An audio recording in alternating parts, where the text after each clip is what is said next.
गरीब मायका। मोहिनी के 3 बेटे थे। पति खूब अच्छा कमाता और बड़े घर के ऐश सब था मोहिनी के जीवन में। लेकिन एक चीज जो नहीं थी वो थी सुकून।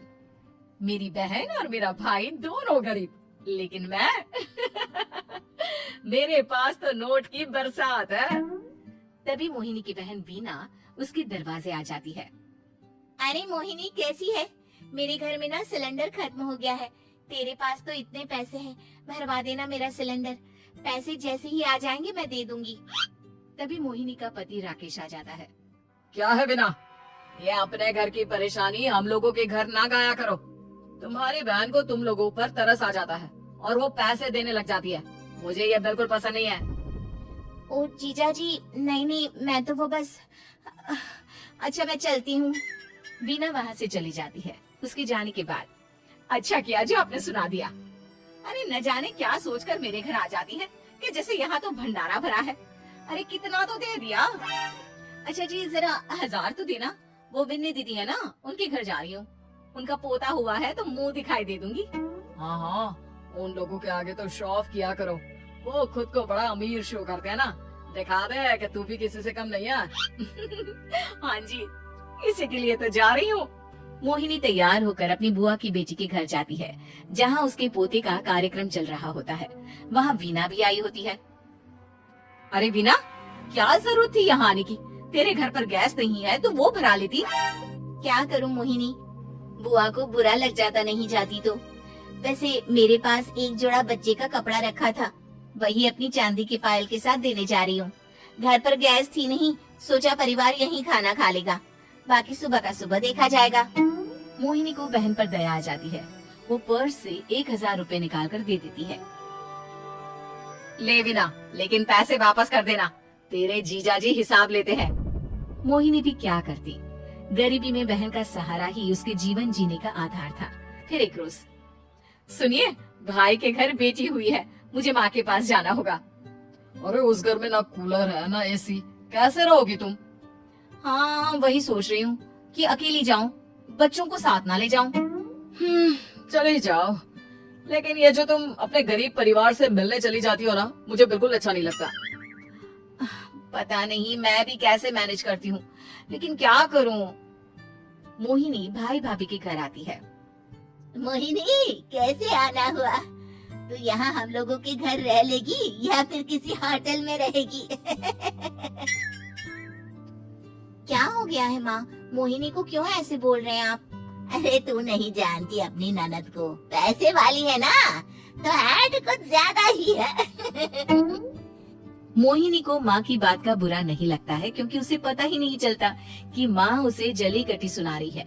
वो भाभी की बच्ची के साथ लेन देन करती है और वहाँ से चली जाती है। उसके जाने के बाद, माँ क्यों आप मोहिनी को इतनी सारी बातें सुनाती हो? भाई का बेटा बोल पड़ता है। माँ क्योंकि दादी जानती है कि बुआ के अंदर घमंड है। सही बोल रहा है मोहन, बहू भले तुझे ना दिखता हो, लेकिन मुझे और मोहन को दिखता है कि वो कितनी घमंडी है। मोहिनी मायके आती है, जहाँ गरीबी के कारण चीजें कम होती हैं। इस मोहन के बच्चे को काम पर लगा दो ना, किसी दुकान या किसी होटल में, बर्तन वर्तन धो लिया करेगा, कम से कम 4 पैसे और आएंगे घर में। देख मोहिनी, माना तेरे पास पैसा है, लेकिन तेरे भाई के दिन इतने भी बुरे नहीं चल रहे कि वो अपने बच्चे की पढ़ाई रुकवा कर उससे बर्तन धुलवाए। मोहन माँ की ओर देखता है, जैसे आंखों से बोल रहा हो, देख लिया बुआ का हाल। हाँ मोहिनी, बात तो सही है, लेकिन अभी मोहन को पढ़ना है। आखिर तुम भी तो अपने दोनों बेटों को पढ़ा रही हो ना। मेरे बेटों से कैसे कंपेयर कर सकती हैं आप? अरे वो तो कलेक्टर बनेंगे। हाँ, कल को वो मोहन को नौकरी में रख लेंगे क्यों? मोहिनी कुछ दिन और रहकर चली जाती है। धीरे धीरे दिन बीतता है। मोहन बड़ा होता है और कड़ी मेहनत से सफल भी हो जाता है। मोहिनी, माँ के जाने के बाद तो तुमने भाई भाभी के घर जाना छोड़ ही दिया, क्यों? वो क्या है ना, उन लोगों का घर छोटा है, मेरे बच्चे जाना ही नहीं चाहते। पर तुझे क्यों अचानक मायके की बात याद आ गई? यार मेरा तो मायका है, भाई भाभी है, मेरा तो आना जाना लगा ही रहता है। हाँ, क्योंकि तुझे आदत है ना ऐसे छोटे से घर में और कम पैसे में रहने की। वैसे क्या खबर है आजकल मायके की अपने? अब वो घर छोटा और कम पैसे का नहीं रहा, क्योंकि मोहन तो बहुत बड़ा आदमी बन गया है। फिर क्या? मोहिनी भाभी को फोन करती है। मोहन किसी बड़ी कंपनी का मैनेजर हो गया है क्या भाभी? क्या ये सच है? हाँ मोहिनी दीदी, अब तो हम लोगों के गरीबी के दिन कट गए। आपके भाई ने कोई अच्छे कर्म किए होंगे, जो हम लोगों का बेटा इतना अच्छा कमा रहा है।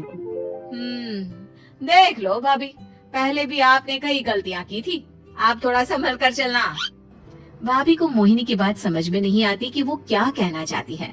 फिर एक दिन वीना मोहिनी से कहती है, मोहिनी, हमारा भतीजा मोहन अच्छा कमा रहा है, क्यों ना मैं अपने बेटे की नौकरी के लिए उससे बात करूं।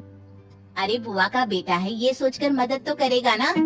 हाँ हाँ क्यों नहीं करेगा, उसके बुरे दिन में तो हम भी खड़े थे। मोहन को वीना फोन करती है और अपने बेटे की मदद करने की बात करती है।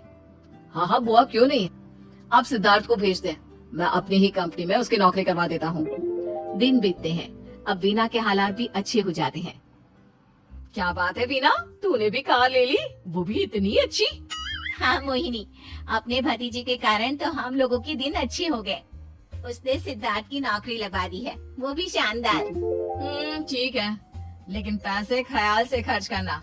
वो क्या है ना, पैसे आने आसान है लेकिन संभालने मुश्किल। मोहिनी घर पर अपने पति से बात करती है। देखो ना, सबके पास पैसे हैं। एक वक्त था जब मैं ही अमीर हुआ करती थी। लगता है कि ज्यादा दिन नहीं रह पाओगी। मेरी नौकरी को कुछ साल ही बचे हैं और तुम्हारे दोनों लड़के निकम्मे हैं। उन लोगों को बोलो ना कि नौकरी करे। तभी वहाँ मोहिनी के बेटे भी आ जाते हैं। अरे हमें क्या मोहन समझा है, जो दिन रात गधे की तरह काम करते रहे। खैर, दिन फिरते हैं और मोहिनी के पति की नौकरी भी खत्म हो जाती है। मोहिनी क्या करे, थोड़े से पैसे में गुजारा नहीं हो रहा है। तो क्या करे, मेरी समझ में कुछ नहीं आ रहा।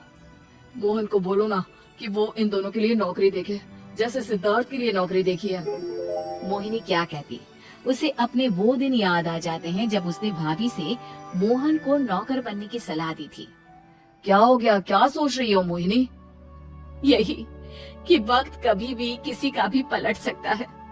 ऊपर वाले से डर कर रहना चाहिए।